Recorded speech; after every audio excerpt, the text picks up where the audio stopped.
theme of today's show is transformation.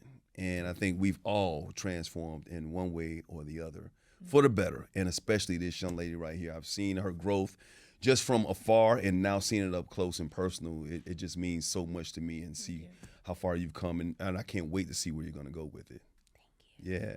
So how did that come about, the start of it? Because obviously we've been through a lot. You told me about your background, growing up in Chicago and coming here. And from where you were to where you are right now, how do you look at your growth? Are you proud of it? Do you feel like you just got so much more to do?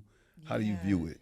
I feel like I look at my whole life in the spectrum of in gratitude, grateful for everything, whether it's the good, the bad, the ugly, all of it. And I'm just so happy to be able to be a person that I feel like I use those things when I view my life to grow. I'm always a person of like a student of growth and just wanting to level up and be the best version of myself. So all the bad stuff that I've gone through, I'm like, okay, well, how can I channel that in my life to just being positive and like now being an adult and making the proper choices for my life to choose better, want more, to do better, be a better person to people that I encounter and all those things.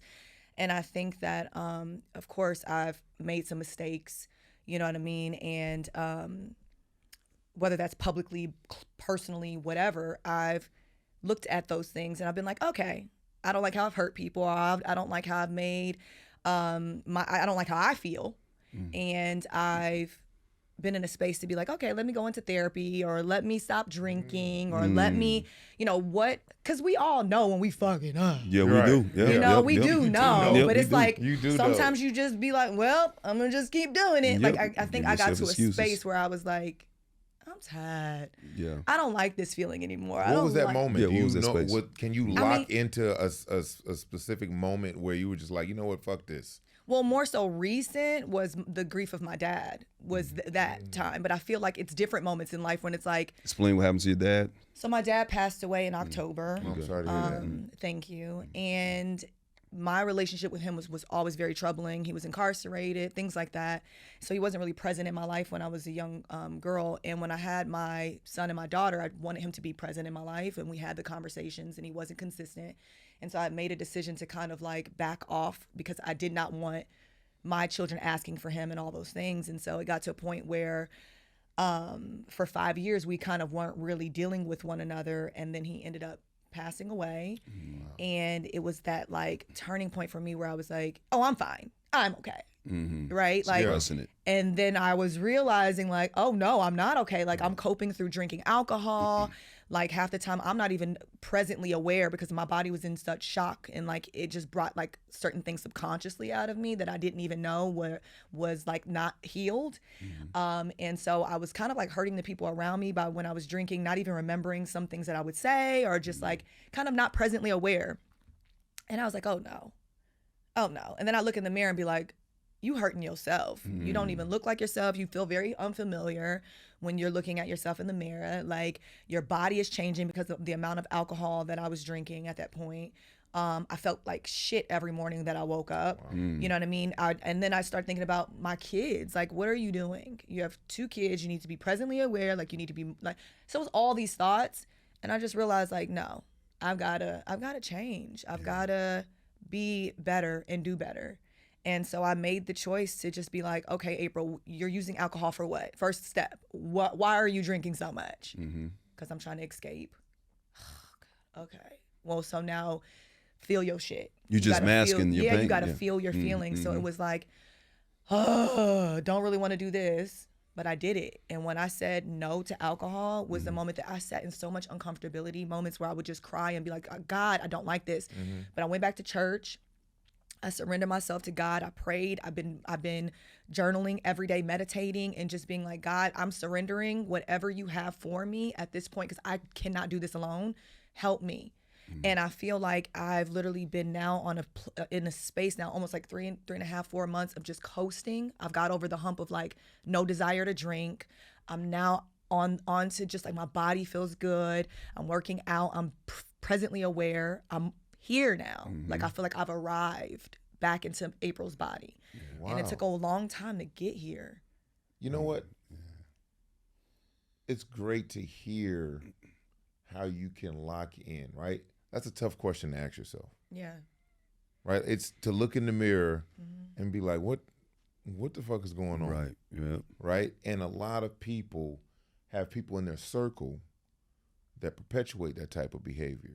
So when you do make a change, and when you decide, okay, it's time for me to be the best me, were there people in your life that you lost along the way that were tied to the old you and weren't willing to accept this change you were trying to make for yourself? For sure.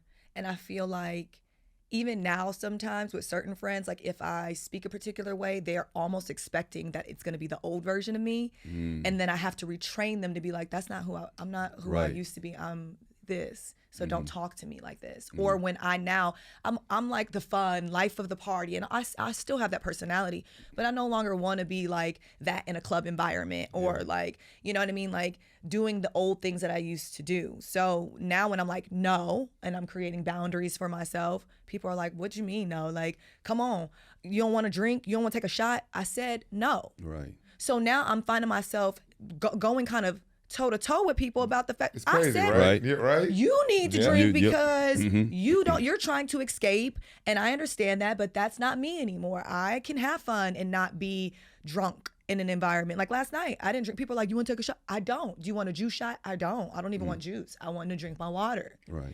It's okay, but why does that always have to be a thing, especially here in the entertainment business? It's like you cannot drink without it being something. Something wrong. Yeah, it's like a something problem. It's like, almost no, I'm celebrating. actually very healthy. Yeah. And I'm okay with being around people who drink, no judgment, because that was me at a point, but I've crossed over to the Well, a other lot of side. times people can't elevate to your level.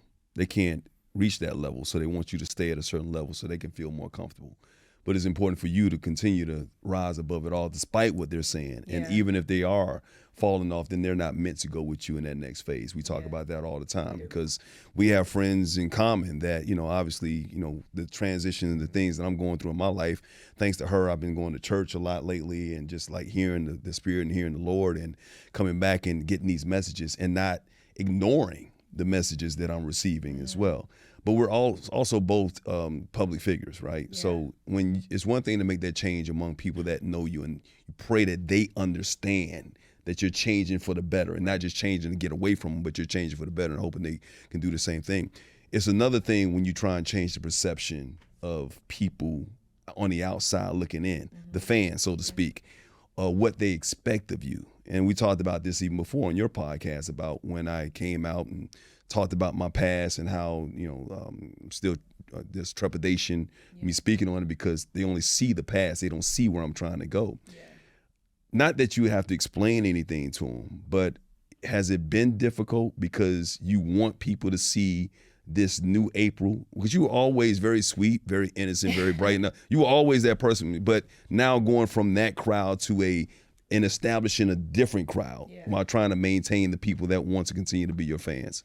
Well, I just feel like, I know people expect certain things of me, but my life is not your life. I am not you. And I am okay with, I believe God put me into this position because I was strong enough to handle it. And so my thing is like, although I know that being in the entertainment industry, people are like, oh, we know her from reality TV. And it's like, but you really don't. That's still a level of editing that comes into play and all these things. And I understand that you love me, you don't like me, and that's okay.